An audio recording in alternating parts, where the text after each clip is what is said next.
Boxing Truth here. Wanted to talk a little bit about Al Haymon and how he's acting a lot differently in terms of his actions. He's making surprising fights featuring his clients, exporting heavyweights, young heavyweights, overseas to most likely get flattened and chinned by the same fighter in Anthony Joshua, as Haymon already sent Martin over there to get trashed by Anthony Joshua in 2 rounds. Pathetic effort by Martin. Just a terrible performance. He allowed Dominic Wade to get slaughtered by Triple G, sending him over to a network that he was banned from the previous leadership at HBO. However, the door is open at HBO now that Peter Nelson is running the boxing division there. So Haymon, if he wants, could get dates on HBO. Just has to talk to Peter Nelson. So that's just 2 examples. But now he's sending Dominic Brazil over there to most likely get flattened and chinned by the same fighter in Anthony Joshua. And it's making Haymon look bad in terms of his fighters. I mean, these guys are not putting in any good efforts. I mean, look at Martin's effort. Look at Dominic Wade's effort. Both guys got flattened in less than 2 rounds. It's making Haymon look bad that his fighters are trash. They're underdeveloped, pretenders, fighting real fighters like Anthony Joshua and Gennady Golovkin. Now, for Dominic Wade, some people question the effort for Dominic Wade against Triple G. I'm not really one of them. I think he did try, but as soon as he got hit hard, I mean, he had no fight left in him. He felt Triple G's power, and he said, I'm good. And that's why I criticized the performance of Jack Reese, the referee, because he put him into position to quit. I mean, just look at the second knockdown. Look at Wade's face. The discouragement, a look of the defeated fighter, and Jack Reese kept asking that stupid-ass question, do you want to continue?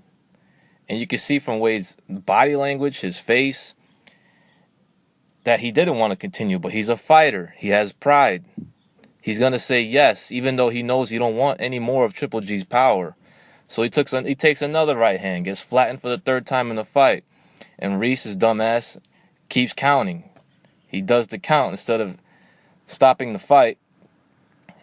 And you can see Wade was not eager to get up. He pretty much allowed himself to get counted out, hoping that Reese was going to do him some justice and dignity, have him have some dignity and stop the fight. But Reese wanted to do the full count of 10 and count him out and registered as a knockout win in the 2nd round for Gennady Golovkin.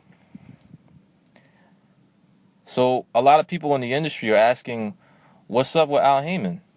What's going on with Al Haymon? Why is he acting totally different in terms of the actions he's putting forth and some of the fights he's making with other promoters overseas, like Eddie Hearn? They've done a lot of business together the past year especially. But people are wondering, this is something he would have never done 2 years ago. He would have never sent any one of his fighters to the UK to get slaughtered or flattened, or send a client of his on a rival network where he doesn't do any business with. Hasn't had a fight date on HBO in a long time. It's been over 2 years. So people are asking questions, and people are pointing to the PBC that it's on its way out. It's on the verge of collapsing. And now Haymon's trying to do whatever he can to salvage it by making money fights, getting career high paydays for some of his clients, in hopes of perhaps buying more time to get his venture of PBC to keep staying afloat, as there's heavy rumors that it's going to be over sooner rather than later. But I've been looking deeper into this, and I've noticed that Haymon is only deporting,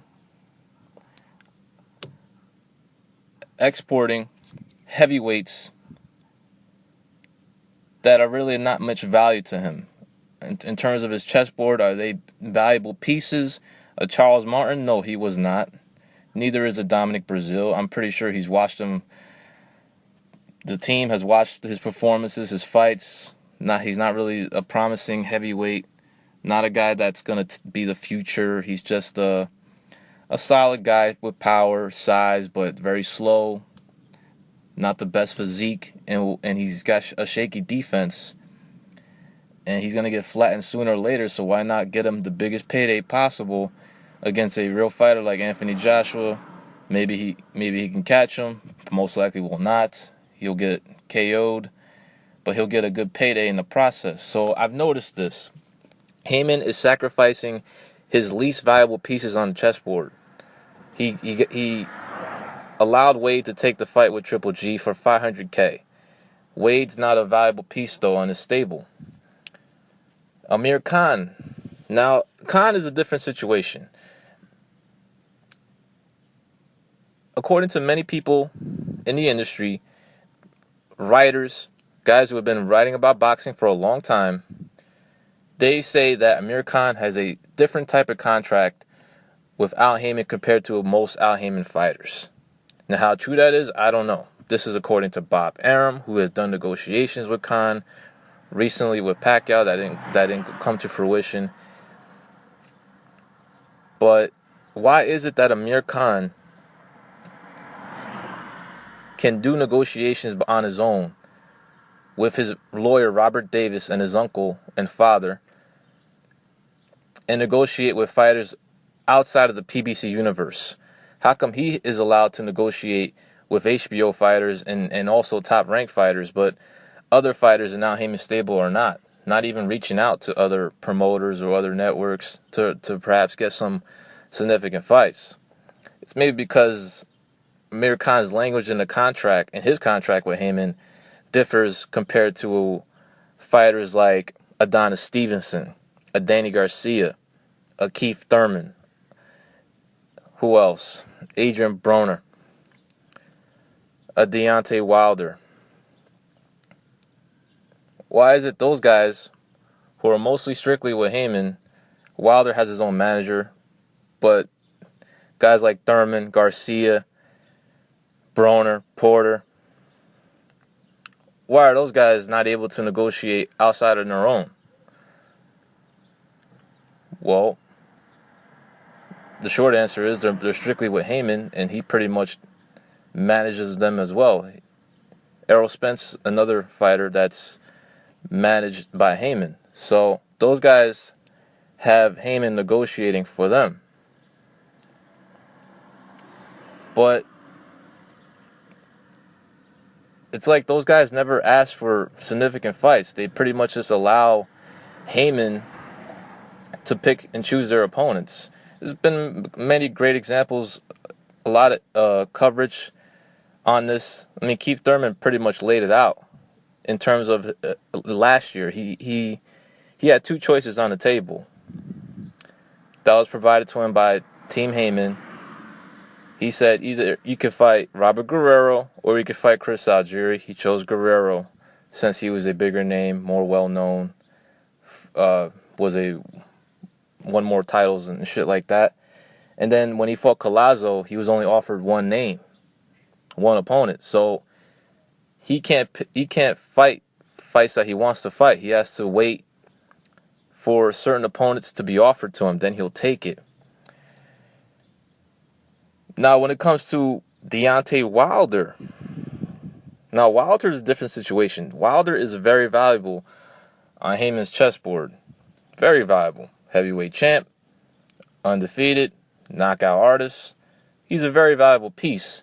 And now, this is an interesting story when it comes to Wilder. Now, because now Wilder is scheduled to fight in Russia against Alexander Povetkin. But what happened before that fight was announced is fucking interesting. Now, The only reason why Wilder's fighting Povetkin is because it's Povetkin's mandatory. I mean, Povetkin's the mandatory to Wilder's strap with the WBC. So if he doesn't fight him, he will get stripped. So that's the only reason why he's fighting him. So, according to many industry whispers, a story that was written by Thomas Hauser, and when he pretty much went in depth on Haymon's life and before he got into boxing and the shit he's doing now. Now, there were very strong rumors about Wilder that he was going to vacate the title, that he was not going to go to Russia to fight Povetkin. And this ain't bullshit. I mean, this was very strong rumors of this going to happen, or that he was going to possibly unify with Charles Martin in hopes of bypassing the mandatory. Now, this was reported by many respected insiders, and a lot of insiders were pretty much very confident that Wilder was not going to go through with the mandatory defense. Now, according to the story that Thomas Hauser wrote, pretty much saying that this is from industry sources, insiders on the inside, saying the same shit, that Haymon, when it came to this fight with Wilder and Povetkin, Haymon tried his best to block this fight. So he offered the WBC. How about a unification between Charles Martin and Deontay Wilder instead of a bout with Povetkin for his mandatory shot? And WBC said no, according to this story. So, in efforts to further block the fight, allegedly, Haymon went to Povetkin's team and said, how about I give you Charles Martin instead of Deontay Wilder, because Deontay Wilder is more valuable on Haymon's chessboard compared to Charles Martin. But Povetkin's team said no, according to this story, because he was the mandatory to Wilder. He was a bigger name. Also, Wilder holds the more prestigious belt for the WBC. So Povetkin's team said no, according to this story. And that's what's interesting about this new behavior from Haymon. Is he really rolling the dice with his clients, or is he just risking cannon fodder type of opponents like a Dominic Wade, like a Charles Martin, now a Dominic Brazil, and also Amir Khan? But Amir Khan's case is a little different compared to all the other guys. Now, what's the similarities between all these four guys going in against real fighters? They're all significant, huge underdogs going in against significant, heavy favorites of the bouts. Khan's a huge underdog against Canelo. Martin was a huge underdog against Joshua. Brazil is going to be a huge underdog.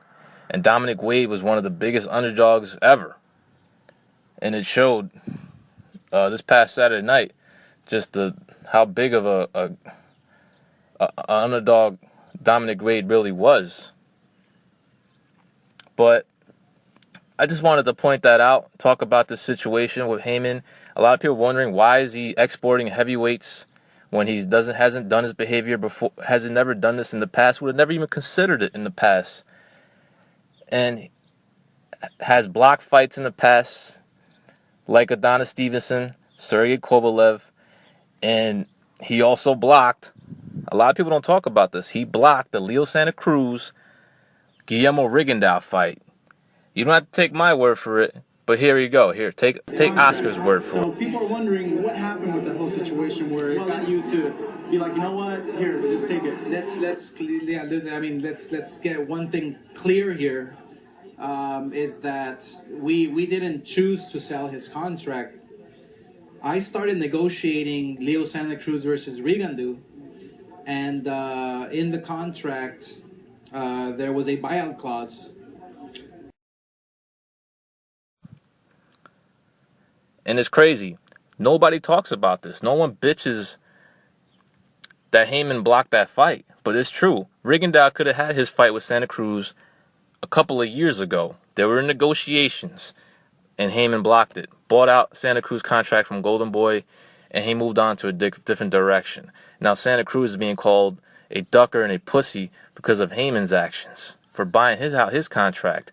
It's not like Santa Cruz didn't want to fight Rigondeaux. He would have fought Rigondeaux, but Haymon wouldn't let him. So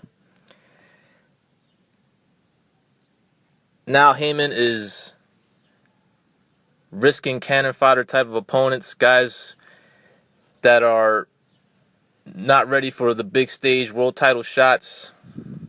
In the case of Amir Khan, it's a little different, considering he's able to negotiate on his own with his own team. But it's just making Haymon look bad. I mean, look at the performances so far.